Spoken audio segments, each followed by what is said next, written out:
Alright folks, today we're diving into the dark and twisted world of Path of Exile 2. Now, if you're like me, you've probably been burned before by ARPG bosses that feel more like glorified loot dispensers than actual challenges. But not here. Oh no. Path of Exile 2 is flipping the script. And let me tell you, these bosses don't just test your build, they test your soul. We're talking towering sentinels, terrifying werewolves swinging massive greatswords, and mechanics so tight they make your usual endgame grind look like a tutorial. Across the first 3 acts in Early Access, each boss feels like its own handcrafted masterpiece. You've got epic visuals, mechanics that demand skill, and maybe a little luck, and encounters you'll be telling your friends about long after your health potions run dry. So buckle up, Exiles. We're breaking down the best bosses you'll face and why they're raising the bar for the genre. Let's jump in. I'm quickly moving on to the video. Before we start, if you enjoy these types of list videos, don't forget to like the video and subscribe. Enjoy watching! Oh boy, if you've got a thing against slimy, squirmy nightmares, let me introduce you to the Devourer, a boss that feels like it crawled straight out of a phobia. Nestled in the mud burrow during Act 1, this massive, venom-spewing monstrosity is likely your first real oh no moment in Path of Exile 2. It's not just big, it's sneaky.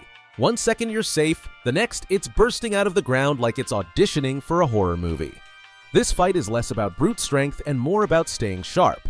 The Devourer doesn't play fair. It shakes the ground with AoE attacks and sprays poison like it's hosting a toxic party you definitely didn't RSVP to. The key here? Keep moving. Seriously, if you're a statue in this arena, you'll be toast faster than you can say, "Respect my build." It's a fast, chaotic battle that forces you to get comfortable with dodging mechanics. And trust me, that skill is going to be your best friend for the bosses coming later. But let's talk rewards because you're not walking away empty-handed. Defeating the Devourer isn't just a rite of passage, it's a confidence boost. You'll feel like you can take on anything after this, even if the game will prove you wrong soon enough. Plus, there's loot, glorious loot, waiting to be scooped up. So stretch those fingers, check your flasks, and get ready to smack down your first major hurdle. You've got this. Picture this. You're strolling through the haunting beauty of Jaquani's Sanctum in Act 3, marveling at the intricate Vaal architecture, when suddenly, BAM! You're face-to-face with Zekoatl, Warden of the Core, a mechanical monstrosity that looks like it crawled out of a steampunk fever dream. And trust me, it's not here for a friendly chat. This boss takes the phrase art that comes alive to a whole new and terrifying level. Zekoatl is a masterclass in chaotic design. One moment it's just this immobile piece of ancient Vaal tech, almost serene. The next it springs to life, sprouting multiple arms armed with laser cannons and launching AoE blasts that scream, "Run or regret." You'll need quick reflexes and a sharp sense of positioning because standing still here is a death sentence. Think you can tank the hits? Not with those lasers carving up the arena like a deadly light show. This is one boss fight where footwork isn't just recommended, it's Survival 101. So, what's the secret to surviving this nightmare fuel? Lightning resistance, folks. Stack it up like your life depends on it, because it does.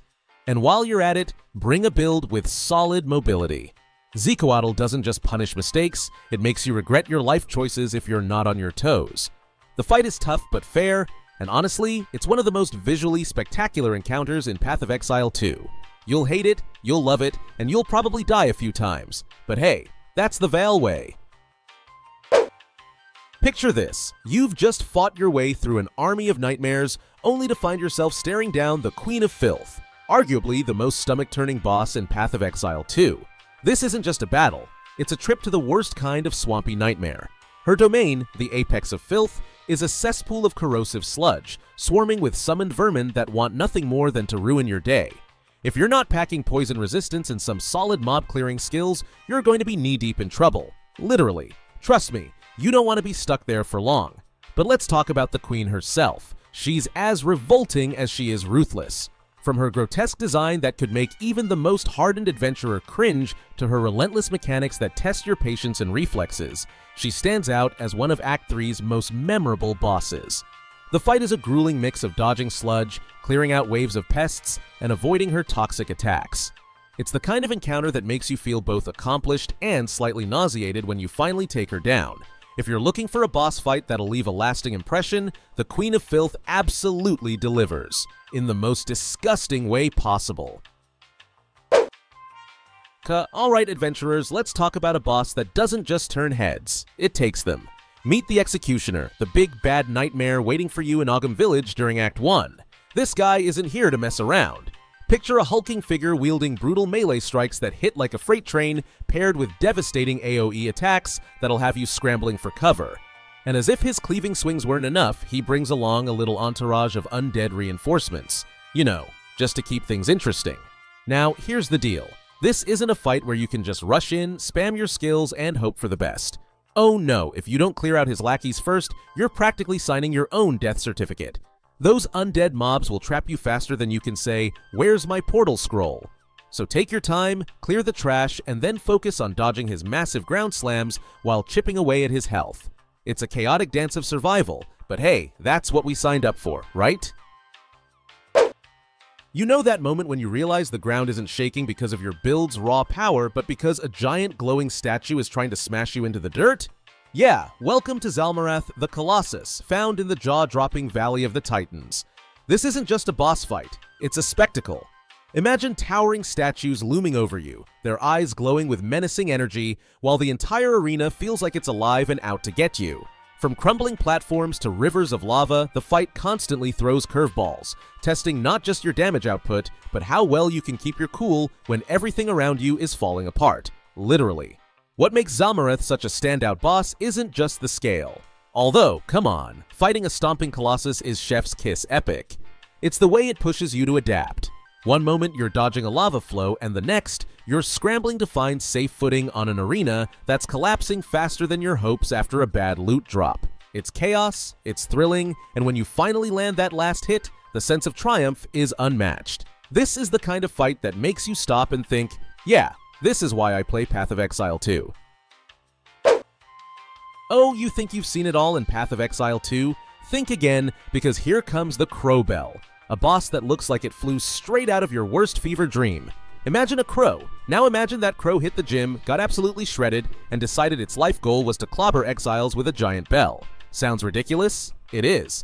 But it's also terrifyingly real. This avian menace doesn't just fight, it flails, lunges, and rings your doom. Literally. The fight starts out in the lush outskirts of the jungle, where you might feel like you've got some breathing room. But don't get too comfortable. The Crowbell's arena moves, forcing you into tighter spaces as the fight goes on. By the end, you're practically shoulder to feather with this monstrosity in a claustrophobic death trap. It's chaotic, it's stressful, and honestly, it's hilarious. Watching this giant bird waddle run across the map, flapping its oversized wings and swinging that bell like it's late for church, is peak Po-E absurdity. But let's be real, there's something oddly charming about this murderous crow. Maybe it's the way it's so committed to its bit, or maybe it's the comedic timing of its attacks that somehow feel like they're straight out of a slapstick routine. Either way, the Crowbell isn't just a boss fight, it's an unforgettable experience. Whether you're laughing, screaming, or both, this big bird will definitely leave a mark on your character and your memories. You know that moment in gaming where your palms sweat, your heart races, and you start questioning every decision you've ever made with your build? Yeah, that's Doriani, Royal Thaumaturge for you. This guy isn't just a boss, he's an event. Act 3's climactic showdown throws you into the testing pit, and trust me, it lives up to its name. From the moment you step into his arena, it's less, how will I win, and more, how long will I survive? Doriani doesn't play fair. Oh no, this fight is like someone decided to throw all of Vol technology into a blender and hit the destroy the player button. One second, he's zapping you with arcane energy on foot, and the next, he's piloting a giant mech that looks like it came straight out of a nightmare. The fight is multi-phase madness with mechanics that demand you pay attention, stay mobile, and maybe, just maybe, question if your build is as good as you thought it was. But here's the thing. It's brutal, yes, but also incredibly rewarding. When you finally topple this would-be god, it's not just about loot. Though, let's be real, that's a big part. It's about the pure satisfaction of outsmarting a fight designed to break you. So, gear up, stay disciplined, and don't let your positioning slip, because Doriani isn't just a boss. He's a test of everything you've learned in Path of Exile 2.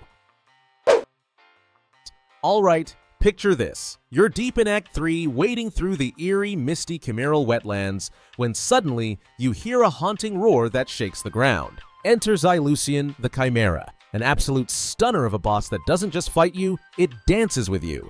Graceful yet deadly, Xylucian is like a ballet dancer who also happens to breathe fire and summon freezing winds. This is where your reflexes get put to the ultimate test, because every phase of this fight cranks up the intensity. Now, here's the kicker.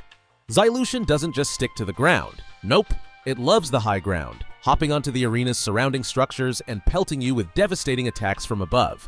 At first you'll think, okay, how unfair is this? But here's the fun part. Those structures, totally destructible. Smash them to pieces, and for a brief, glorious moment, Xylucian comes crashing down, leaving it wide open for you to unleash your most powerful abilities. It's like the game is daring you to turn the environment into your weapon, and honestly, it's such a satisfying mechanic. But let's not forget the visual spectacle here. Every elemental attack feels like it was pulled straight from a blockbuster movie. Icy winds that chill you to your core, fiery explosions that light up the entire screen, and even a stormy mix of both as the fight reaches its climax. It's chaotic, it's beautiful, and it's absolutely brutal. If you're not careful, you'll be respawning before you can say, worth it. Picture this. You're face to face with a boss so intense, it feels like stepping into the Colosseum with a poisonous twist. That's Viper Nepwatzi for you, the venomous general of the Val Legion in Path of Exile 2. Her arena? A chaotic death trap filled with her loyal, poison-loving soldiers who are more than happy to watch you squirm. From the moment you step into her domain, you realize this isn't just a boss fight. It's a survival horror show wrapped in gladiatorial combat. In the first phase, Nepwatzi brings out her weapon and shows off her melee prowess with sweeping attacks that will have you dodging like your life depends on it, because it does. But the real star of the show? Her Viper Mortar. It's not enough that she's slicing you up, she's also turning the ground beneath your feet into a toxic nightmare. If you don't keep moving, you're toast. Well, poisoned toast. And just when you think you've figured out her pattern, she ups the ante by ditching her weapon entirely. Now, weaponless doesn't mean defenseless, oh no. Nepwatzi unleashes chaos spells that bring down meteors of fire and death all over the arena. It's like a bullet hell game collided with a poison-themed apocalyptic rave. You're dodging, weaving, and probably screaming as every inch of the battlefield becomes a death zone. Fighting her isn't just challenging. It's an experience, dripping with the kind of thematic flair that makes you think, yeah, this is why I play Path of Exile 2. Alright, let's talk about one of the most chilling encounters in Path of Exile 2, Count Geoner, the Iron Count. This guy is like if Dark Souls and PoE 2 had a baby. His chilling presence in the Iron Manor will have you second-guessing every step. Armed with the freezing greatsword Agnar, he doesn't just swing for the fences, he's more like the embodiment of a frigid nightmare. The first phase feels like a straight-up sword duel with a twist. If you don't stay on your toes, you're going to find yourself skewered by his ice-cold blade. But just when you think you've got the hang of dodging his attacks, the Count does the unthinkable. He transforms into a werewolf. Suddenly, he's not just a sword-wielding menace, he's a snarling beast with claws that will tear through you faster than you can blink. And just when you think you're surviving his brutal swipes, he transitions into his second phase. That's when things get really crazy.